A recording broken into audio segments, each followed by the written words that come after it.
Hello everyone, my name is He Xingyue. I graduated from the University of Hong Kong with a master's degree, and I received the Chinese National Scholarship and the HKU Postgraduate Scholarship, and I ranked first in my major through 3 consecutive years. In my previous job, the project I managed increased 15 million. Besides, I founded a WeChat public account which accumulated 20,000 followers. I'm familiar with content operation and marketing through social medias, and my IELTS score is 7.5. Hello， 大家好，我係何新宇，本科畢業於華中師範大學 ，master 係香港大學，都係中文系，攞過中國國家嘅 scholarship 同埋香港大學嘅 scholarship， 連續3年都係專業嘅第1名。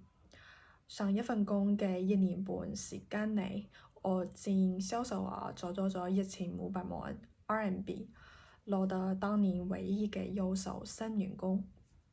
我創辦咗公眾號《第7次浪潮》，而家有粉絲2萬人。